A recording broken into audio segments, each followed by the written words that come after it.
राजधानी में बदमाशों से परेशान हर व्यक्ति है। कभी आपसी विवाद तो कभी पारिवारिक विवाद। वहीं राजधानी में एक नया विवाद सामने आया है, जहां नाना अपनी नातिन का ही जान का दुश्मन बन गया। वहीं हम आपको बता दें कि विवेक तिवारी का खेजड़ा बरामद विदिशा रोड पर इनका मकान बना हुआ है। यह मकान इनकी प्रत्यक्ष संपत्ति है। यह मकान पीड़ित के पिता द्वारा बनवाया गया था, जिसे उनके पिताजी ने अब उनके नाम कर दिया है। वहीं शासन की अनुमतियां पीड़ित के नाम अंकित है, जैसे रजिस्ट्री, चैन रजिस्ट्री, संपत्ति कर, बिजली का बिल और समस्त दस्तावेज पीड़ित के नाम से ही हैं। उक्त मकान का निर्माण भी पीड़ित के द्वारा ही करवाया गया है। लगभग 8 साल पूर्व पीड़ित की शादी कामना तिवारी से पिता प्रदीप पांडे की बेटी से कराई गई थी। शादी के अपडेट हमारी 4 साल की बेटी, जिसका नाम मिशा तिवारी है। आज मैं समस्त मीडिया से यह अवगत कराना चाहता हूं कि मेरी 4 साल की बेटी मिशा तिवारी और मैं विवेक तिवारी अपने मकान पर रहने के लिए गए, तो प्रदीप पांडे और उनके कुछ गुंडे तत्व साथियों ने मकान का ताला नहीं खोलने दिया और यह मकान का स्वामी मैं स्वयं हूं। मुझे ताला खोलने की उन्होंने जान से मारने की धमकी दी, मकान से बेदखल कर दिया। इन दोनों की गुंडागर्दी के चलते मेरी बेटी को भी उन्होंने धक्का दिया। आगे उन्होंने बताया कि 4 साल की बिटिया मेरे साथ ही रहती है। प्रदीप पांडे, जिस पर लगभग 70 से 80 केसेस विभिन्न थानों में पंजीकृत है। यहाँ के लोगों का कहना है कि यह एक गैंगस्टर भी है, अपने साथियों के साथ दादागिरी, वसूली और समस्त प्रकार की अवैध गतिविधियों में भी लिप्त है और इनका पूरा क्षेत्र में आतंक है। पूर्व में भी प्रदीप पांडे पर पूर्व मुख्यमंत्री द्वारा चलाई गई मुहिम के तहत अपने ऊपर बुलडोजर की कार्रवाई भी की गई थी, मगर हौसला यहाँ भी इनका नहीं रुका। आज भी यह कई क्षेत्रों में अपनी गुंडागर्दी और दादागिरी के चलते गुंडागर्दी करते नजर आते हैं। आगे उन्होंने कहा कि मुझे बेहद ही शर्म के साथ मीडिया में बताना पड़ रहा है कि मेरे ससुर प्रदीप पांडे दुर्भाग्य से मेरे ससुर है।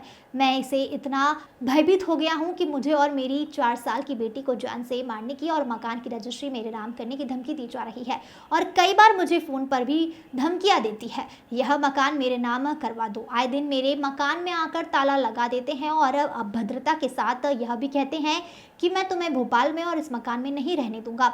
मेरे पिताजी जो अब सीनियर सिटीजन होकर मेरे साथ धर धर की ठोकर खा रहे हैं। ऐसी हैवानियत के लोग जो अपनी नाइट को भी जान से मारने की सोचते हैं और इस प्रॉपर्टी के लिए मेरी बच्ची बेहद ही डरी और सहमति रहती है।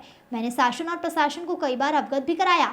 आज मैं मीडिया के सामने अपनी बात रखने के लिए आया हूँ। साथ ही शासन और प्रशासन मेरे से अनुरोध करा जाता है कि मेरा सहयोग करे और मुझे मेरा मकान दिलाने में सहायता करे। मेरे द्वारा श्रीमान पुलिस आयुक्त महोदय भोपाल, आप सभी से निवेदन किया जाता है कि मेरी बेटी और मेरे परिवार की सुरक्षा की व्यवस्था की जाए।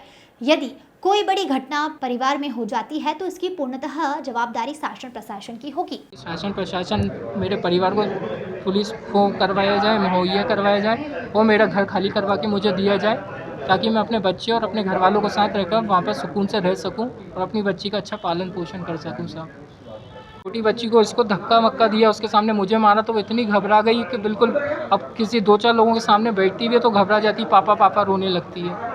इतना डिप्रेशन में आ गया हूँ सर मैं, मेरी तो आत्महत्या करने जैसी उम्मीद वो हो गई है कि मेरा घर होते हुए भी मुझे अपने घर वाले और पापा को लेकर किराए के घर में रहना पड़ रहा है, जबकि मेरा घर खुद का है वहाँ पर।